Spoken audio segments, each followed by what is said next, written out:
Welcome to PYP, where we celebrate the glorious, imperfect, and courageous pursuit of leadership excellence, using the metaphor of an American football game to drive conversations and discover new insights about how to lead a more exceptional life. Each episode is designed so you can score more game-winning touchdowns in the areas of your life that matter most to you. I'm your host, Mary Lou Kayser. Let's take this show into the end zone. And I think the main reason people are afraid to ask for what they want is it's a societal thing here in the United States.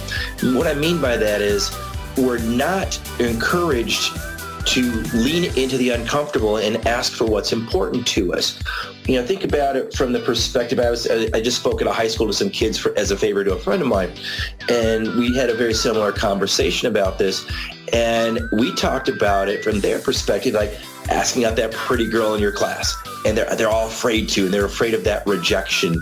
And yet you talk to the pretty girl in the class, and she'd love it if she'd get asked out, but she's afraid to do the asking because in our society, it's not very comfortable for a woman to ask out a boy. And it really, what we're doing is, as a society is not encouraging people to ask for what they want.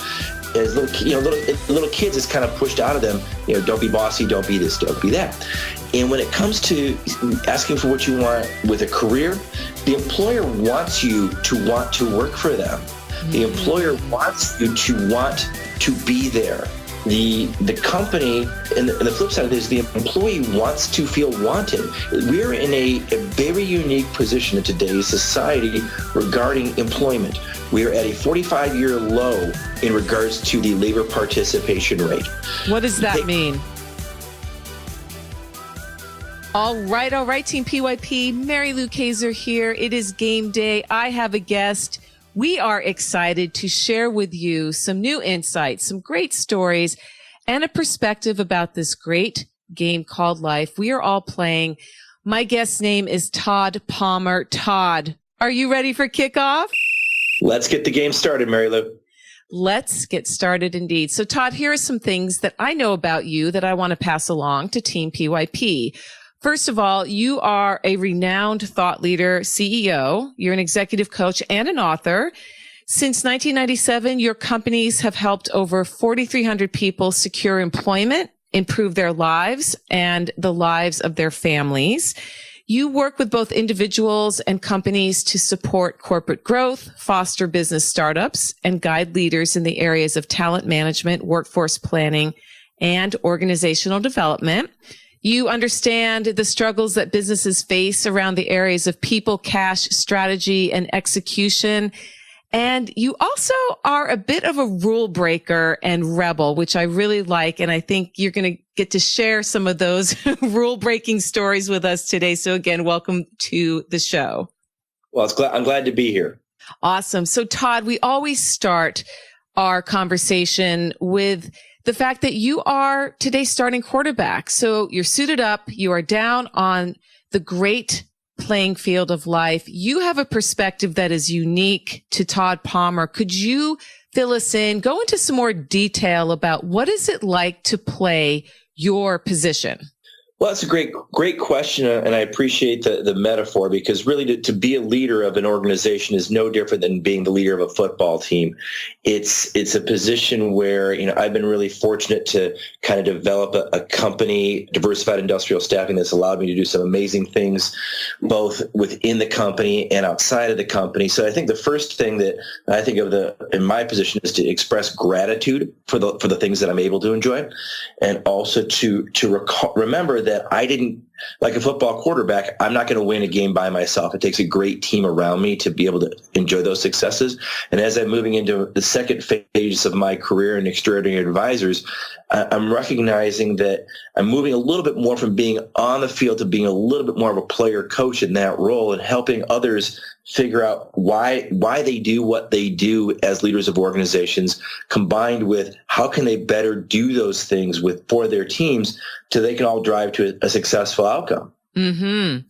So you've developed your staffing company, did very, very well with that. And now you're migrating into this new role, which is exciting because you're taking the experience you've had growing a company, serving a very customers who are very grateful because you help them find jobs that matter. And I was watching an interview of you in preparation for the show. And one of the things you said, Todd, that I think is really interesting is that a lot of people, and I'm sure you see this in the work you do now with Extraordinary Advisors, a lot of people are afraid to ask for something. And if you're looking for a job, you were saying to the interviewer, it's amazing how many people don't, during the interview at the end, say, hey, I'd really like this job, which is a form of asking. And I'm sure when you're working with these companies who are struggling, you're seeing the same thing. What do you attribute that to? Why aren't people asking for what they want? That's a really insightful tie in there. And I think the main reason people are afraid to ask for what they want is it's a societal thing here in the United States. What I mean by that is we're not encouraged to lean into the uncomfortable and ask for what's important to us. Think about it from the perspective. I just spoke at a high school to some kids as a favor to a friend of mine, and we had a very similar conversation about this. And we talked about it from their perspective, like asking out that pretty girl in your class, and they're all afraid to, and they're afraid of that rejection. And yet you talk to the pretty girl in the class, and she'd love it if she'd get asked out, but she's afraid to do the asking because in our society, it's not very comfortable for a woman to ask out a boy. And it really, what we're doing is as a society is not encouraging people to ask for what they want. As little kids, is kind of pushed out of them. Don't be bossy, don't be this, don't be that. And when it comes to asking for what you want with a career, the employer wants you to want to work for them. The employer wants you to want to be there. The company, and the flip side of this, the employee wants to feel wanted. We're in a very unique position in today's society regarding employment. We're at a 45-year low in regards to the labor participation rate. What does that mean? So the labor participation rate is a subcategory of the unemployment number. So the unemployment number in its essence, says the country is at full employment. So there's not a lot of people who are currently unemployed that aren't looking for, that aren't basically, if you're not working now, you're unemployed primarily by choice, or you've aged out of the workforce and you're collecting Social Security. So the way that ties into the labor participation number, if you've got 100 people in the room, approximately only 60 of them are currently working. The other 40 are, again, either in school, choosing not to work for whatever reasons, family, what have you, or have gotten to the stage of the career where they're enjoying the golden years and they're no longer choosing to participate in the workforce because they're collecting Social Security or living off of retirement. What that creates is it creates this tipping point within the economy where there are literally more jobs than there are people who want them.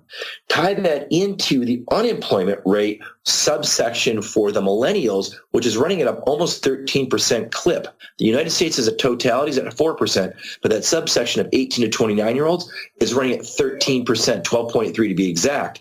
That creates a huge problem because you've got the boomers that have left the workforce, and you've got a large section of the millennials who are not entering into the workforce, creating a problem for employers where they don't have enough talent to fill their openings. So the employees, if they see a great job, should really ask for it. If an employer sees a great employee, we're telling them today, hey, listen, while you've got the person on site, make them the offer. Don't do the traditional thing where, I want to see 3 to 5 candidates and I'm going to bleed this thing out over 3 weeks. By then, the employee is going to be gone. Mm-hmm. Well, thank you for clarifying that and sharing some statistics. This is news to me. I don't follow the unemployment trends as closely as some people do. And it is interesting that it's much higher. It's actually more than triple the average for that subset. And that leads me to my next question, Todd. And this may not keep you up at night, but I would like to know, what is the hardest thing about playing your position right now? What does keep you up at night?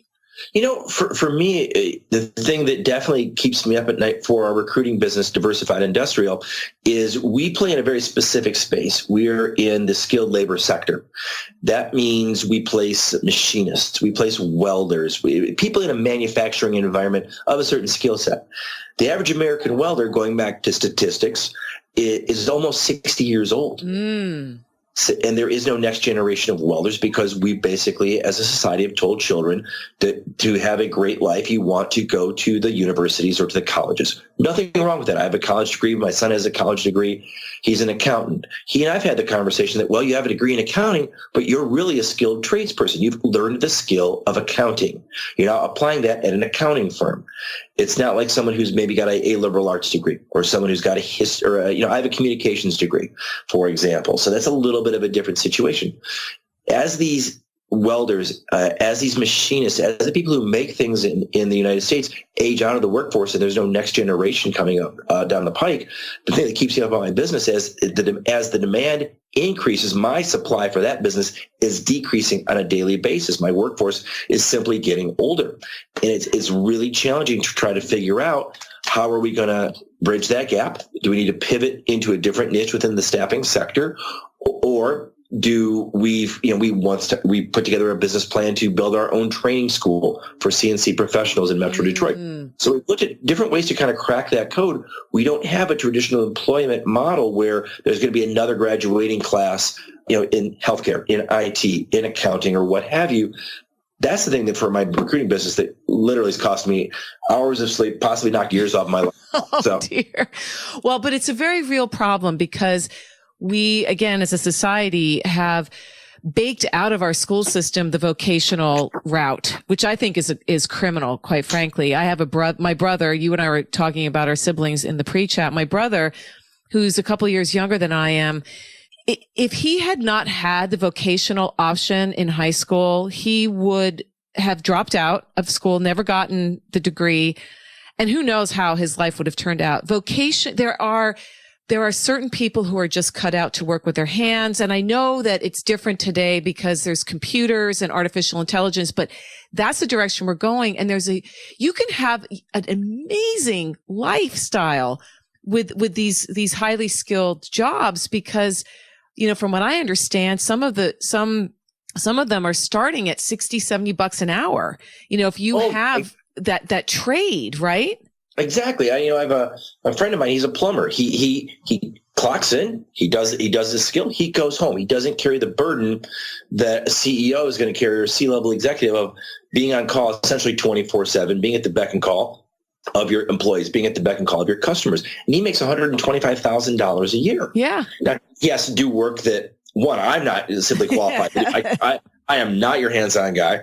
Or two, maybe people don't want to do. But then, at least here, in Metro Detroit, wait till the summer hits. The most popular guy on my block is going to be the HVAC guy as people's air conditionings die, and it's 95 degrees with 95% humidity. That guy can come in, fix your stuff, call him on a Saturday. You're looking at a $400 plus bill for an hour or two of his time. And there's nothing wrong with that. Again, that's a supply and demand sector. It's really unfortunate that younger people are not seeing that huge opportunity. If you're, I look at it like this, and if you're a 25-year-old HVAC guy, you really want to go work at a shop where everybody's in their 50s and 60s, because someday you could end up owning that shop just on your grit, your intelligence, and the fact that you're the youngest person there. You're just going to outwork them all and have a long career. You could really make great money and not have, $100,000+ in college debt after a 4-year university experience. Right. It's such a great perspective. And you were just sharing some big questions that you as a business owner are looking at. And in order to answer big questions, we often will turn to mentors and coaches and people who are wiser than we are. So could you speak about the coaching experience you have benefited from, Todd? Who has influenced you to be successful in your current position? Oh, and that's a great question, because I think nobody gets to where they are alone. An entrepreneur alone is an entrepreneur at risk. I've lived that myself. I've had some awesome mentors. Actually, I still, I do business coaching, but I still have a coach. I've had the same coach for 6 years. Before that, I actually used a consultant specific to the staffing industry space. He had 25 years of experience. He ran a $550 million staffing company, and he was instrumental in not only helping me pull my company out of some really bad pitfalls we incurred, but also helping me grow as a leader to shift my mindset around what was required. So again, I've used 3 coaches for my business. The funny thing is, we were talking in the pre-interview that I still play competitive baseball. I use a swing and hitting coach at my advanced age of 49 years old to improve my baseball swing. Mm-hmm.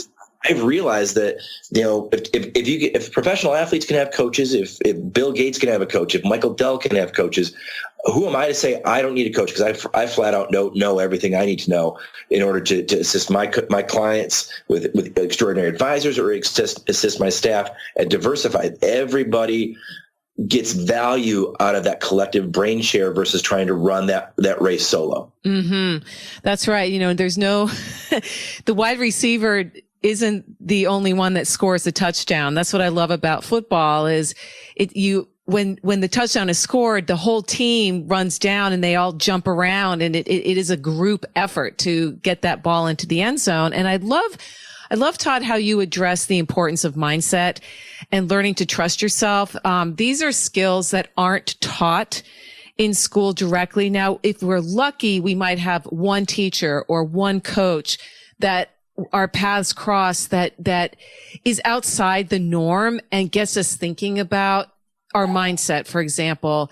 You also, I know, are really big about the power of transferable skills.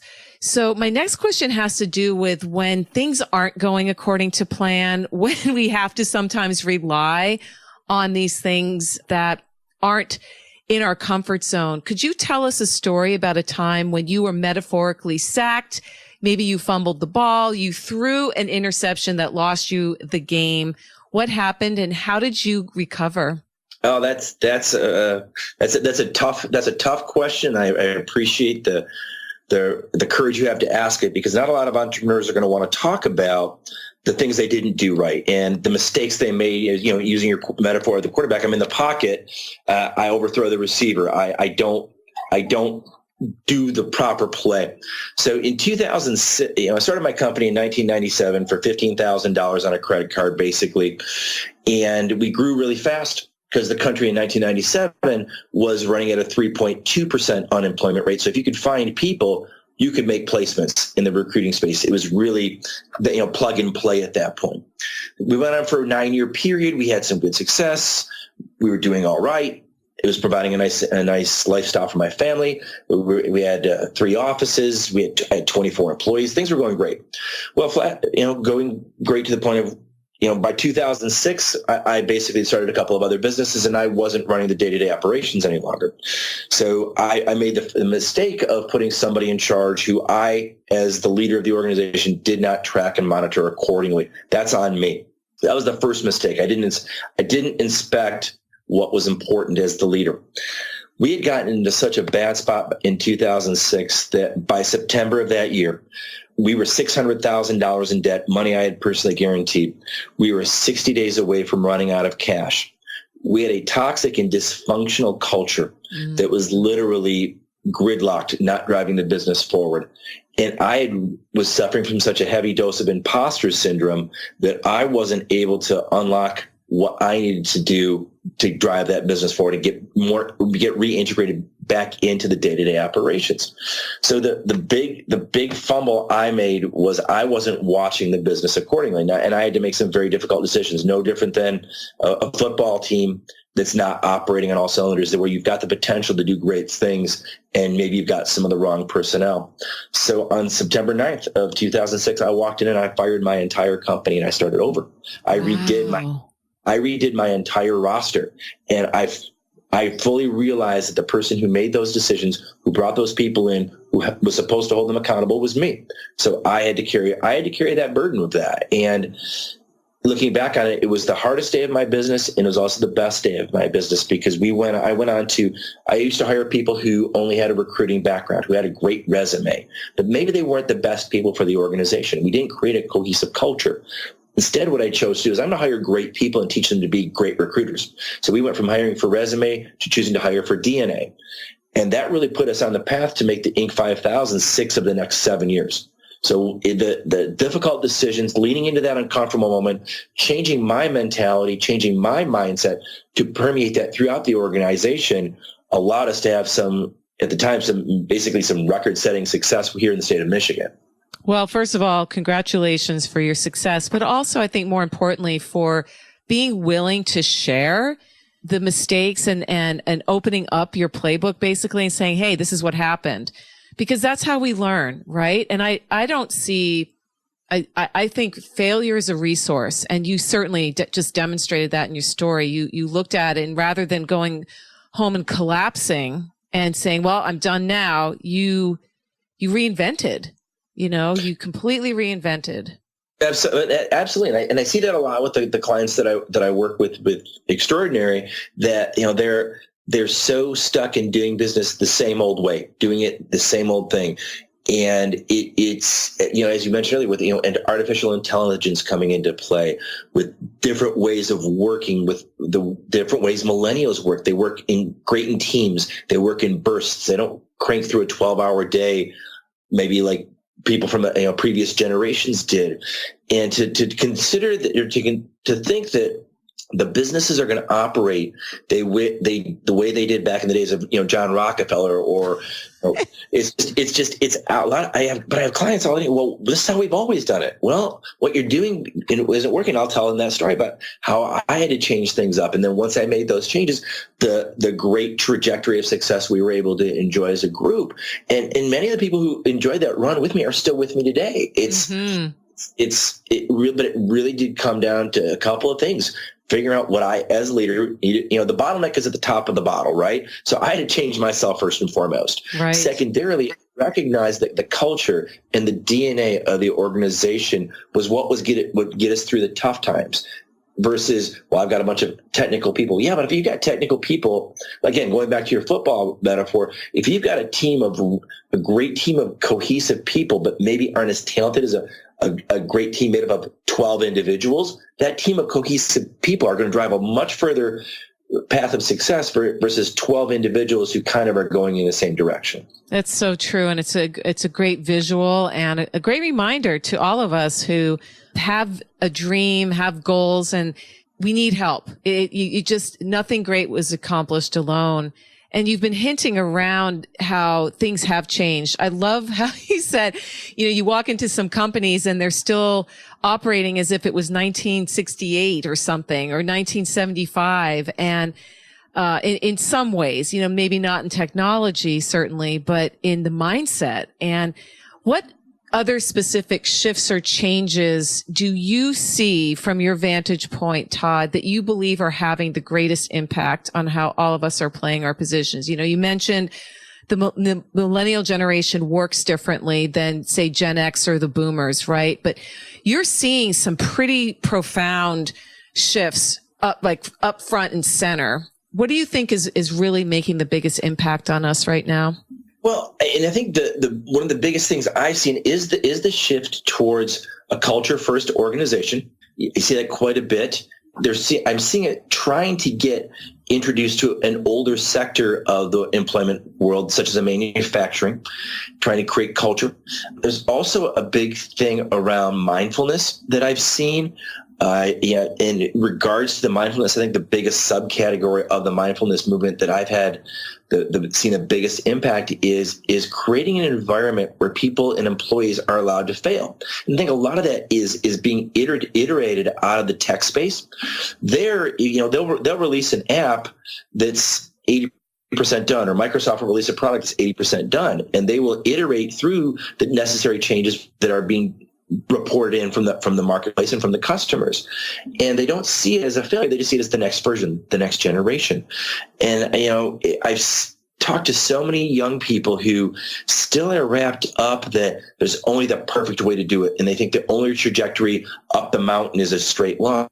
And one of the speeches I give, called Failing Forward into Success, really talk about how to reframe that thought process to be able to get through to the point where you are able to enjoy the journey and enjoy the process. Because I think if you take a look at a lot of entrepreneurial data, it's a category of people who have high burnout rates, high stress rates, high divorce rates, high substance abuse rates, because they're so driven to be perfect, so driven to be successful. And the only way they see success is again, that straight line up the mountain, when those of us who've walked the path will, and that's what I say to my clients, I will walk the path with you. I will go through the weeds with you. I've been through those things. I mean, maybe not in your business, but I tell them the 2006 story. I tell them some other stories. So they know that there's a way to get through the woods and be okay on the other side and actually be a better leader and a better entrepreneur for the greater good. But they've got to understand that the mindset and how you process failure and and also how you process success is all part of the journey. The journey is the deal. There's not an end goal to that. Mm-hmm. Because as soon as you got it fit, you think you got it figured out. I can speak from experience. You think you got it down, and all of a sudden the rug's going to get pulled out from under you by government, by technology, by disruption. All those things can come into play at any moment.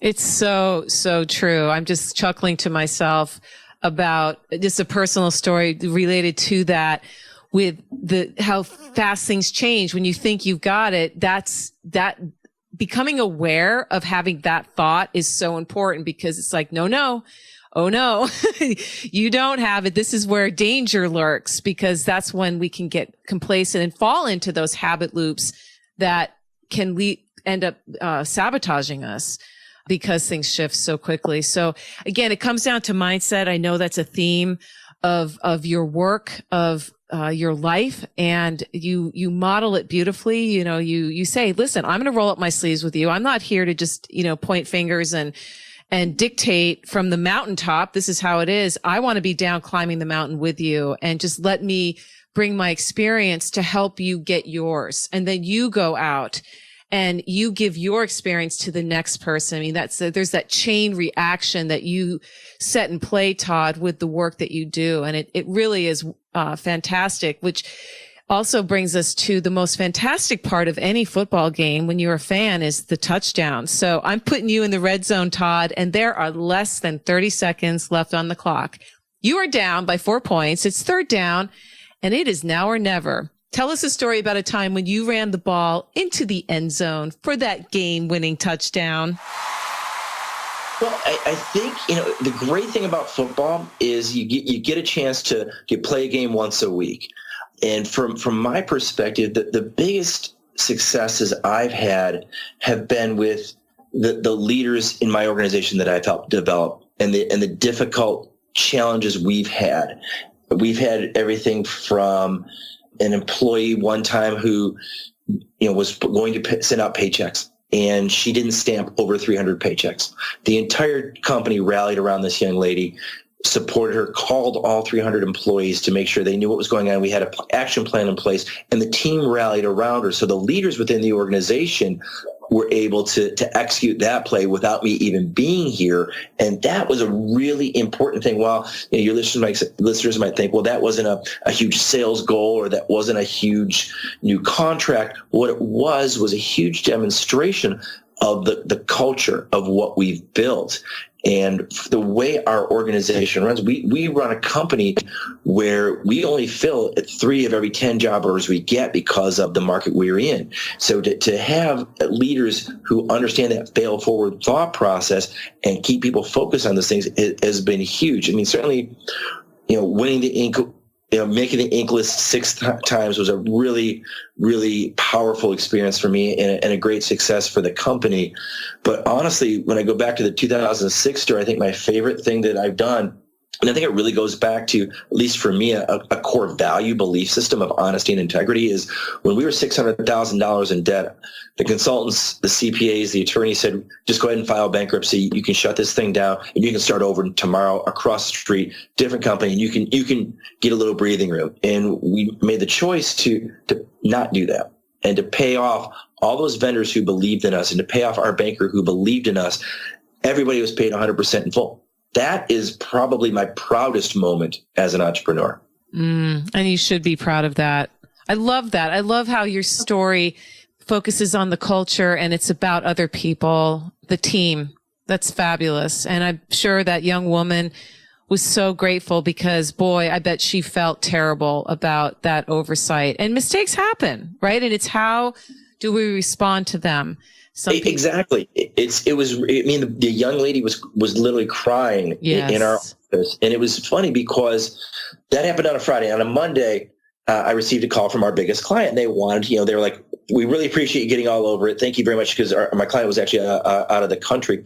And she said, so when you fired the young lady, how'd you tell her? And I said, we didn't fire her. We rallied around her because we do have a culture where mistakes are allowed. And the client was like, really? We had like a long dialogue. She'd been, I think at the time, she'd been at the same company for 40 years.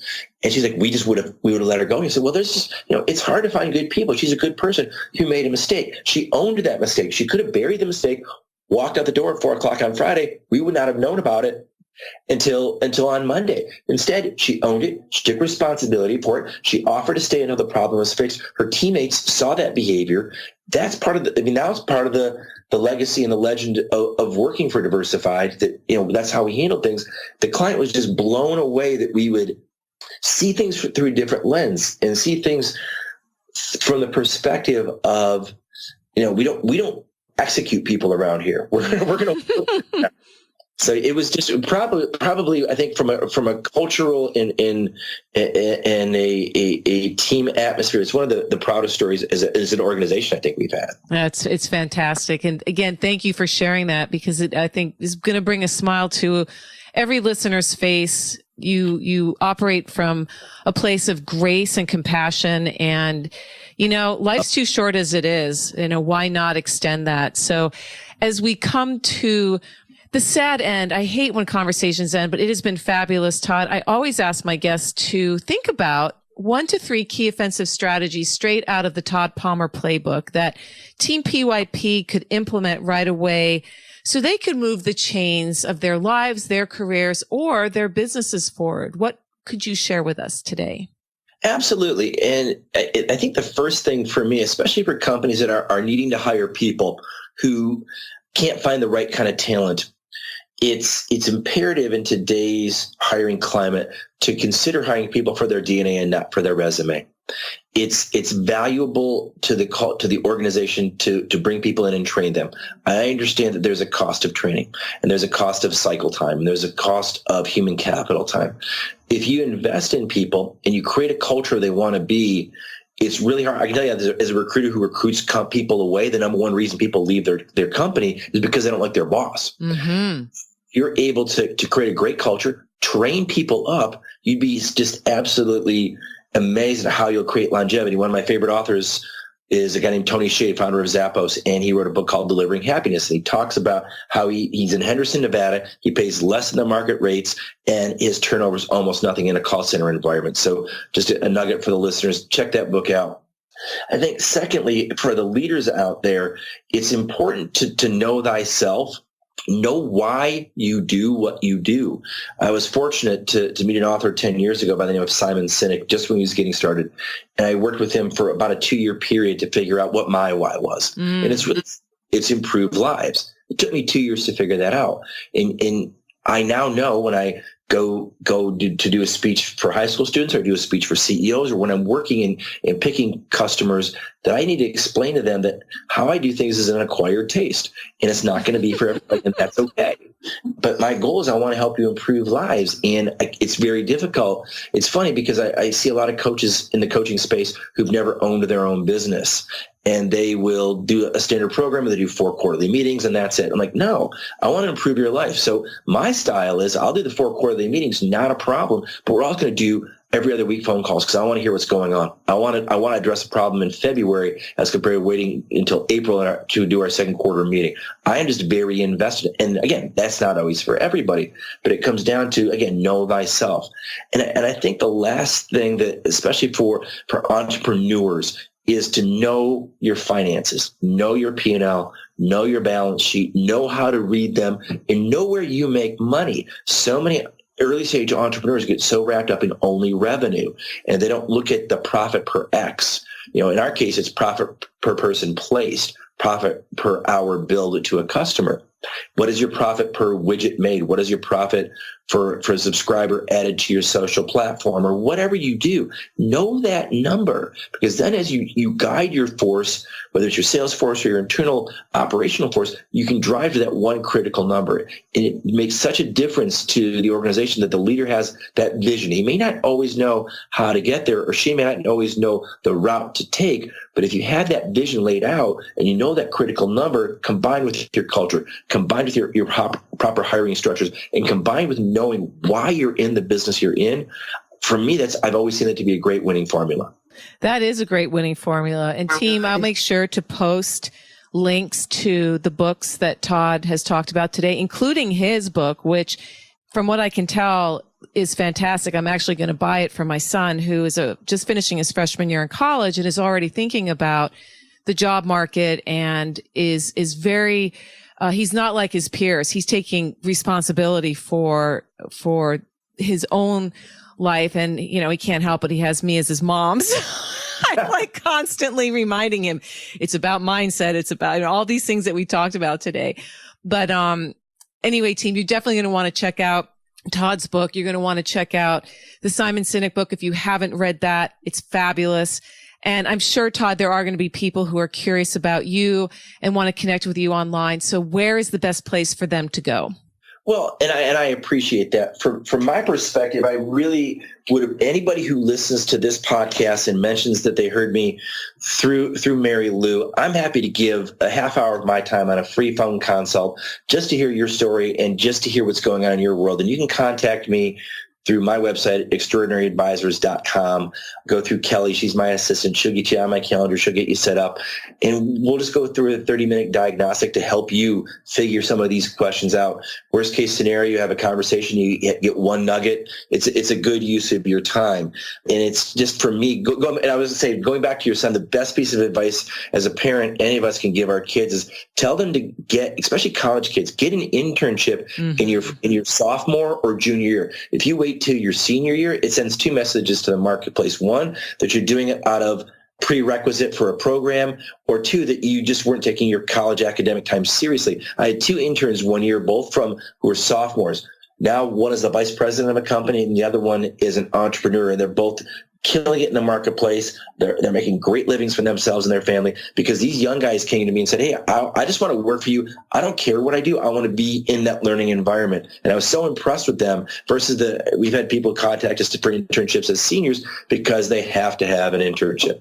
That's not a good way to sell yourself. So no, it's not. It sends all kinds of subliminal messages, and that's great advice. And so again, team, you can go directly to Todd's website at extraordinaryadvisors.com. You can also check out his show notes page at pyppodcast.com, where there'll be links to lots of resources that he has shared today. And finally, Todd, before we say goodbye, I know you're a baseball fan, so tell us who your team is. Who or what are you watching on Saturday, Sunday, and the rest of the week?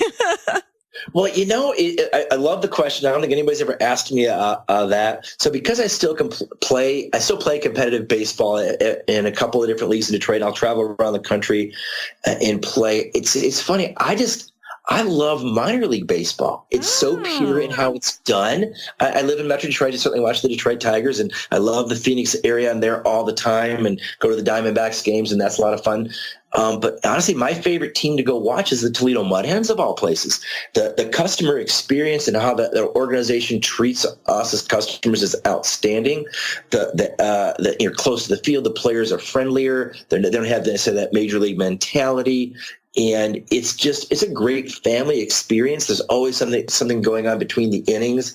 I think the Toledo Mud Hens do a great job. It's just a ton of fun. If I was going to watch one professional team right now, I think the Houston Astros, just the way they designed and built that organization and the depth they have at all positions is just phenomenal. As also they're a data-driven organization, just like a regular business should be, and how they measure things. So that's my recommendation. Love it. I love it. And we are in the early stages of the 2018 baseball season. So there's a lot going on. And I think that's one of the reasons why so many of us love college football, because there's a purity, to your point, when there isn't so much on the line.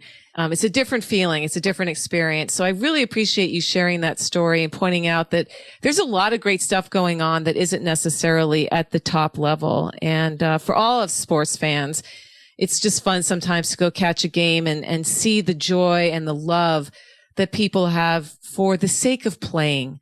And Todd, you have been a great player today. You really showed up. You left nothing on the field. And for that, I appreciate your generosity. I know Team PYP is going to get a lot out of what you shared, and I wish you all the best as you continue your journey. Mary Lou, thank you so much for having me. I really enjoyed being here. Leaders are readers. I'll never forget the first time I heard that phrase, and it has stuck with me ever since. In today's busy world, leaders are listeners, and along with listening to awesome podcasts like PYP, Audible makes listening to books possible for people who want to catch the latest release from their favorite author. As a sponsor of the show, Audible is offering Team PYP a free book. Yes, you heard that right. Totally free. All you got to do is head over to pypbook.com and follow the directions on the page. It's super fast. It's super easy. And team, you could be listening to a new awesome book this afternoon. Again, visit pypbook.com to get your free audiobook today. Thanks so much for listening to another episode of the Play Your Position podcast. While you were listening to today's show, what moved the ball into the end zone of your mind, your heart, your spirit, or your soul? Consider sharing this episode with just one friend or family member who could use an inspirational lift this week. Someone you think would benefit from the stories and insights you heard, so they too can join in the celebration of that game-winning touchdown.